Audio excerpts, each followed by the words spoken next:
और एक ऐसा समय आया महाराज कि हस्तिनापुर दो भागों में बट गए। एक तरफ पांडव हो गए, एक तरफ कौरव हो गए, और वो स्थिति पैदा हो गई, वो स्थिति पैदा हो गई। अब युद्ध निश्चित है। जैसे हर घर में आज महाभारत है महाराज, हर घर में महाभारत। जीवन क्या लेकर आया, क्या लेकर जाए। खाली हाथ आए थे, खाली हाथ जाए। लेकिन सबको पता है, समझता कोई नहीं, समझता कोई नहीं। यहां महाभारत का युद्ध होना निश्चित हो गया। भगवान श्री कृष्ण शांति दूत बनकर भी आए,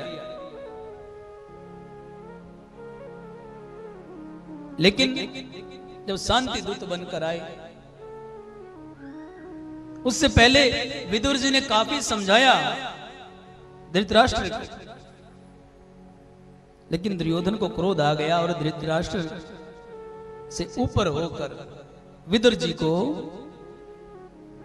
महल से निकाल दिया महाराज। विदुर ने अपनी झोपड़ी बनाई है और अपनी झोपड़ी बनाकर अपनी पत्नी के साथ आनंद से जीवन व्यतीत कर रहा है महाराज, आनंद से जीवन व्यतीत कर रहा है, प्रभु का गुणगान कर रहा है। ठाकुर जी का प्रेमी है, कृष्ण की पूजा करता है। जब ये संदेश गया कि आज कृष्ण हस्तिनापुर आ रहे हैं शांति का संदेश लेकर, युद्ध से पहले, तो पूरे नगर में भीड़ जमा हो गई देखने के लिए कृष्ण को। दुर्योधन ने अनेक प्रकार का प्रसाद बनवाया, 56 प्रकार का भोजन, मेवा, पता नहीं क्या क्या मिठाइयां बनवा कर रख दी महाराज। और इधर विदुर अपनी पत्नी के साथ उस भीड़ में खड़ा है दर्शन करने के लिए अपने कृष्ण।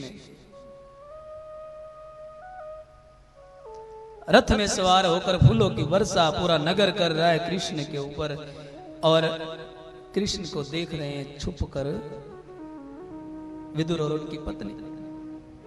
और देखिए बड़े संयोग की बात होती है, जो सच्चा भगत होता है भगवान उसे कोने में भी ढूंढ लेते हैं महाराज, अंधेरे में भी ढूंढ लेते हैं। लेकिन यहां कृष्ण की नजर विदुर पर जाती है। कृष्ण की नजर भक्ति पर जाती है, और भक्ति कहां थी? विदुर के। विदुर को देखते हैं और आंखों ही आंखों में आशीर्वाद दे देते हैं महाराज विदुर को। और विदुर के मन में वहां एक इच्छा जागी, उनकी पत्नी के मन में एक इच्छा जागी, क्या कभी हमारे ये भगवान, हमारे ठाकुर जी महाराज कभी हमारे घर में भी प्रसाद पाएंगे, भोजन पाएंगे, क्या हमारी ये इच्छा कभी पूरी होगी? खड़े खड़े ऐसे मन में इच्छा जाग गई। दुर्योधन के यहां गए हैं। वहां पर जब बात चली पांडवों के लिए उनको कुछ देने की, तो दुर्योधन ने सभा में मना किया, अपमान किया, सुई भर नोक ना देने का की घोषणा की।